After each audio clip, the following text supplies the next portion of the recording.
Gun 71, and I got this new pistol. This is a Smith & Wesson M&P 2.0 compact with the 3.6-inch barrel. No thumb safety on this one, but that's an option you can get if you would like. So basically, long story short, I got this as a replacement for my FN 509 compact. Previously, my favorite pistol, I really liked this thing. The fact that it came with the 12-round magazine grip for concealability, but then you could pop in the included 15-round magazine, get that good grip. Issue being, I did some upgrades on here. The original pistol had a pretty heavy trigger, and it was known to have some striker issues, so I got the Apex job, had a gunsmith install this trigger, and I put in the heavy-duty striker. But at the end of the day, this trigger was great, except it only worked about 90% of the time, which is a big problem for an EDC pistol. And then the striker ended up breaking. So ultimately, I had some reliability issues with this because of the upgrades I did.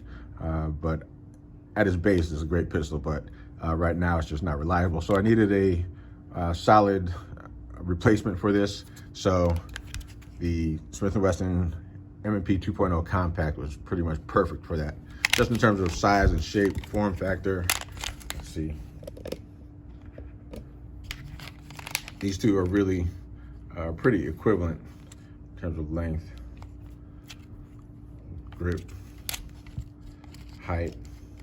Everything about them really kind of matches up. So for me, this was really the better choice because Smith & Wesson in general is just a well-known name brand. Price and performance ratio is there.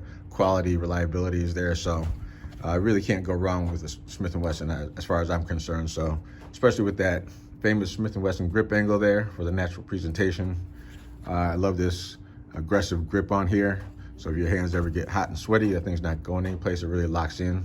Definitely aggressive, and I can appreciate that. This one comes with two 15-round magazines. Also includes these sleeves, so you can accommodate 17-round magazines, so they flush fit with the grip here. Unfortunately, I live in Illinois, so now that is illegal, 17-round magazines, so that is what that is. But so it'll fit like that. Got a dry fire mag in there, which is great. You can get your trigger time in. Speaking of the trigger,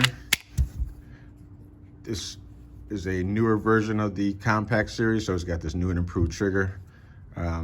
Fish scale serrations in the front and the back, all the way up in the front, so you can get your press checking in, which is great. But let's get some trigger time here. Check it out. Got some junk in the front, a nice wall and crisp.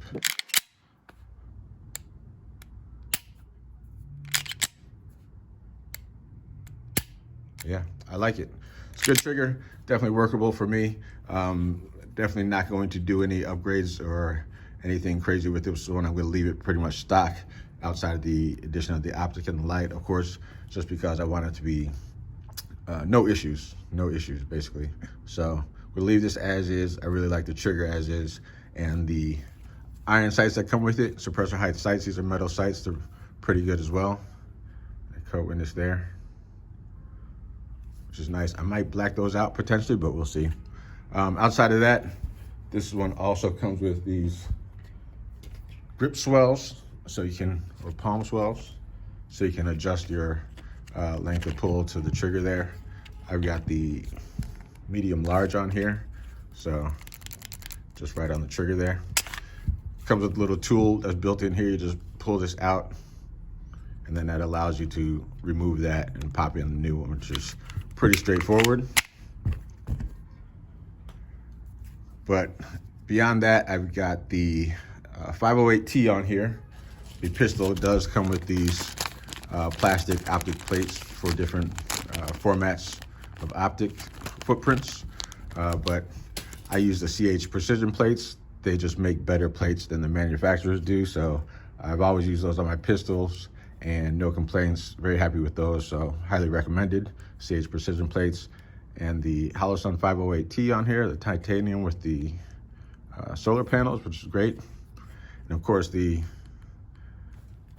Streamlight TLR7 Streamlight, in terms of price and performance, I think is pretty solid.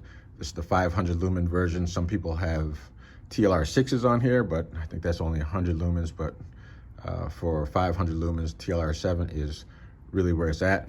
Had some issues with this one. There's a mounting bracket. I think I might have thrown it away that is more appropriate for this. So after a few times taking it out to the range, this thing would go flying down range basically. So I inadvertently did a few torture tests with this one because it hit the deck pretty hard, but still up and going. So can't complain about that. But now I got ordered the correct parts. It was about $10 kit that I had to order. And now that should be staying in place, which is good.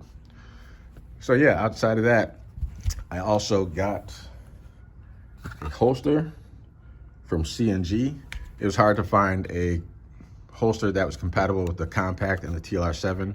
So after doing a little shopping around, I found C&G, which is pretty good. It's under $100, good quality Kydex holster. Got a claw for concealment and a little wedge built in as well. So I like this one. Very happy with that as well. So something worth checking out. So there it is, the M&P Compact 2.0, 3.6 inch barrel. I'm really happy with this one. I plan on taking this out to the range with me pretty much every time. This will be the EDC going forward. And a good shooter, great quality, great price, really solid pistol.